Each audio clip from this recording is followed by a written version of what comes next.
Hi, I am Utkarsh Bharadwaj, currently a second year undergraduate in Civil Engineering Department at IIT Bombay. जो अब हम topic start करने जा रहे हैं वो है हमारा solution of differential equation.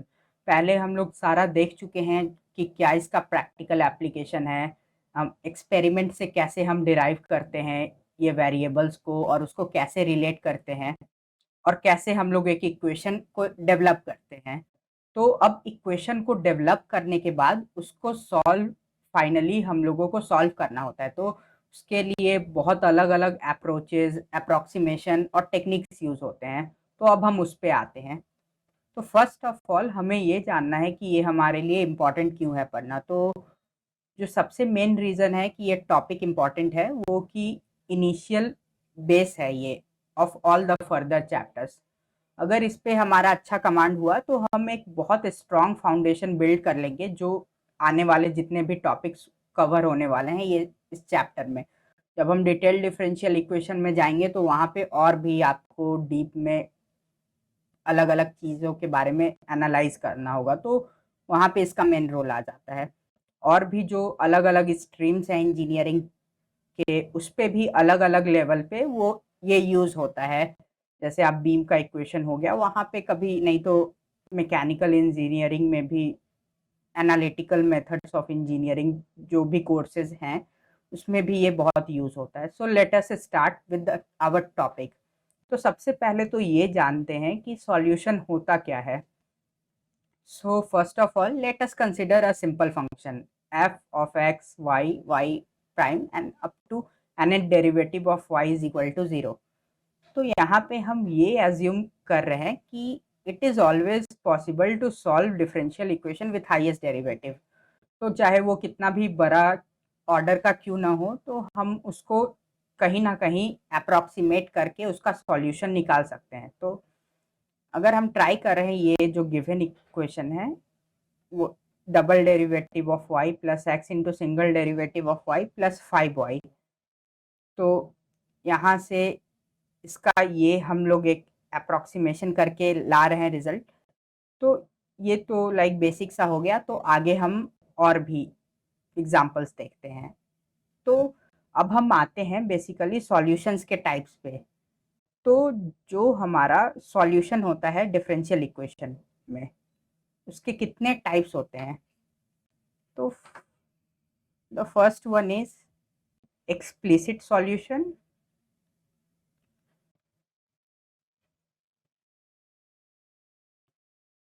and the other is implicit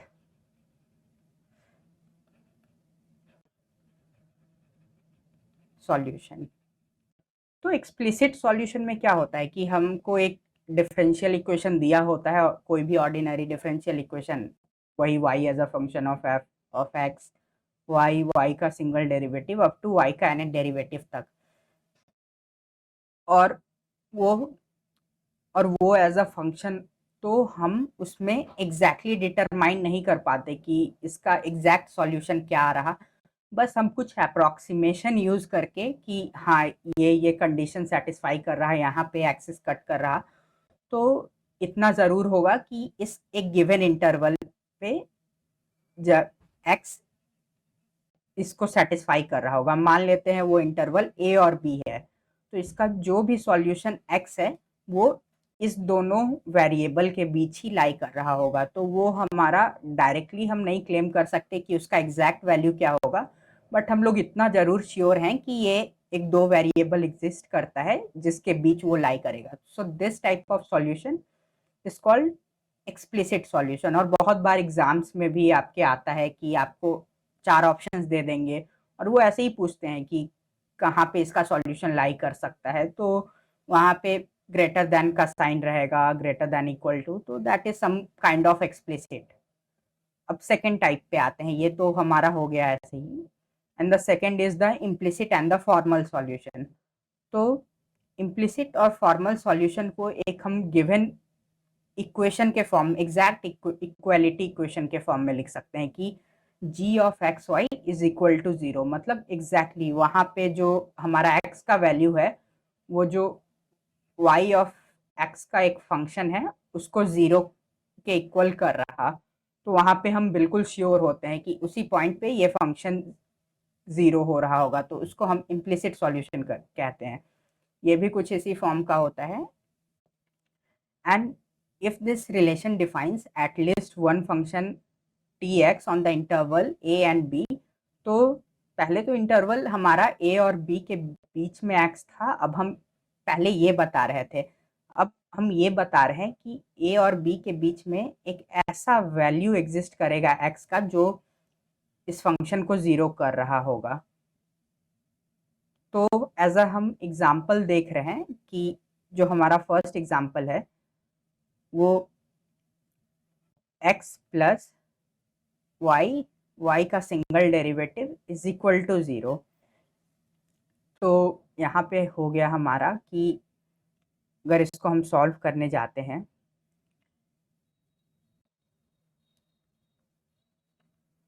y into D of Y by D of X is equal to something minus of X.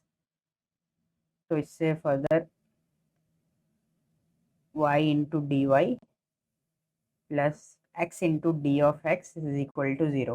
तो यहाँ पे हमारे पास एक बाउंड्री कंडीशन गिवन होना चाहिए कि मत एग्जैक्टली तो इससे मान लेते हैं कि क्योंकि हम इंटीग्रेट किए यहाँ पे ऐसे, तो इसका वैल्यू क्या आता है इंटीग्रेशन के साथ, Y square by two plus X square by two plus some constant is equal to zero. तो ये भी लाइक ऐसा एक फॉर्म डेवलप होता है कि x square plus Y square plus some, ये भी एक कांस्टेंट ही होगा, इज इक्वल टू ज़ीरो। तो यहाँ पे एक चीज़ गिवन है हमारा कि ये फंक्शन इसी इंटरवल के बीच में लाई कर सकता है, -5 और +5 के बीच में। तो इससे हमें क्या पता चलता है कि जो भी एक्स स्क्वायर और वाई स्क्वायर है, अगर एक्स, क्योंकि एक्स का वैल्यू यहाँ पे -5 और +5 के बीच में ही लाई करेगा, तो यहाँ से हमारा उसके हेल्प से हम ये कांस्टेंट का वैल्यू डिटरमाइन करते हैं। तो फाइनली वो जो बाउंड्री कंडीशन है उसको पुट करने के बाद हमारा जो फाइनल सॉल्यूशन आता है that is X square plus Y square minus 25 is equal to zero. This minus 25 comes out to be our constant.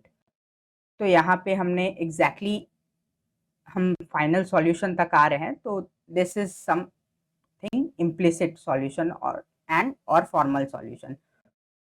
तो आज तो हम टाइप्स ऑफ सॉल्यूशन के बारे में जान लिए, थोड़ा सा ये भी देख लिए कि हाँ उसको कैसे बाउंड्री कंडीशन ये सबसे रिलेट करके फाइनल हम आते हैं रिजल्ट पे। तो अब नेक्स्ट जो लेक्चर होगा हमारा उस पे हम और भी अलग अलग अप्रोचेस को यूज़ करके कैसे निकाला जा सकता है और क्या क्या अप्रोक्सीमेशन बनते हैं, नहीं तो हम लोग क्या क्या सब्स्टिट्यूशन अप्रोच यूज़ करते हैं उसको देखेंगे, और उससे और भी ज़्यादा क्लैरिटी आएगा हमारे इस टॉपिक पे। So thank you, this was for today.